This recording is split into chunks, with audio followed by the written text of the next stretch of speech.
1998 में पाकिस्तान एटमी धमाके कर चुका है। एटमी धमाके करने का मतलब यह है कि जमाने की निगाहों में अब आप पूरी तरह चुभने लगे हैं। 1999 में एक ब्लेंडर कर चुका हुआ है, वो करगिल पे चढ़ने का ब्लेंडर है। फिर हमने मार खाई थी, पिटने के बाद हम क्लिंटन के जाके पांव पकड़ के हमने राजीनामा करवाया था। उसके बाद एक शिफ्ट आया था। शिफ्ट क्या, अमेरिका की सारी मेहरबानियां हो गई थी इंडिया की तरफ और हमें उसने ठेंगा दिखा दिया था। और जब मार्शल लॉ लगा था तो अमेरिका हमसे इतना नाराज हुआ, सदर क्लिंटन, क्योंकि उसकी सारी हमदर्दियां नवाज शरीफ के साथ थी। उसने परवेज मुशर्रफ को बिल्कुल कोई लिफ्ट नहीं कराई। वो इंडिया के पता नहीं 7 दिन या 10 दिन के दौरे पर आया था और पाकिस्तान के आना ही नहीं चाहता था। बहुत हमारे कोई ताजिर लोगों ने मजबूर करके उसे यहाँ पे भेजा था, लेकिन उसने ये कहा था कि मैं परवेज मुशर्रफ से हाथ नहीं मिलूंगा। उस वक्त अभी वो सदर रफीक तारड़ होते थे, उनसे हाथ मिला के तो वो चला गया था। परवेज मुशर्रफ से उसने हाथ नहीं मिलाया था। परवेज मुशर्रफ ने ये सारा किया या नहीं किया? अल्लामा इकबाल को भी गालियां पड़ी या नहीं पड़ी? तो इन्हें रसालत वाला मसला वो था कि जो अवाम नहीं बर्दाश्त कर सकती थी। न्यूक्लियर वाला मसला वो है जो फौजी नहीं बर्दाश्त कर सकता। अब ये वो जगह है जहां मैं आपको बताऊं परवेज मुशर्रफ ने स्टैंड लिया था। जहां उसने गलत किया वो भी बताया, जहां उसने ठीक किया वो भी बताना फर्ज बनता है। इस जगह पर भी यानी दबाव आया था और उसने कहा था कि ये हमारे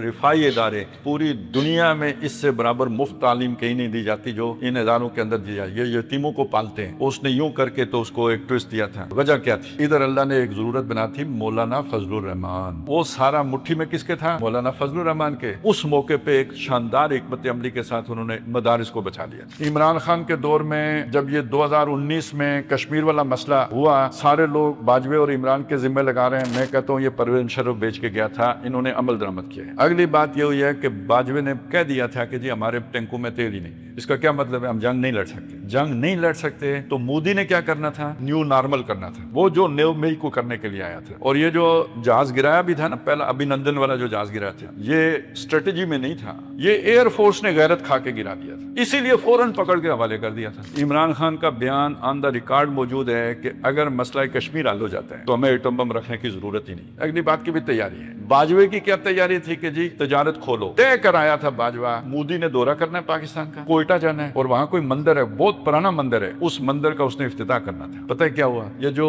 तजारत वाली समरी थी ना, इमरान खान वजीर तजारत भी था और वजीर आजम भी था। वजीर तजारत के तौर पर इसकी टेबल पे आई है, इसने अप्रूव कर दी है। जब प्राइम मिनिस्टर के तौर पे आई है, पता नहीं क्या मूड बना है, तो इसने रिजेक्ट कर दी। 20 फौजी अफसरों ने यह कहा था कि हमें सियासत में ये जो मदाखलत कर रहे हैं ना, ये हमें बर्बाद कर रही है, नहीं करनी चाहिए। ऊपर से बाजवा फिर भी करता रहा, फैज और बाजवा करते रहे, लेकिन ये कोर कमांडर साथ नहीं थे। तो ये साथ न होने की वजह से जरदारी साहब की गेम चल गई। इसीलिए बाजवा और इमरान खान आपस में मिलते भी रहे, लेकिन बस अल्लाह ने कोई गलतफहमी ऐसी पैदा की, ये लड़ाई हो गई और ये काम ठप हो गया जो आगे बढ़ रहा था, तिजारत वाला भी और वो मोदी के दौरे वाला भी।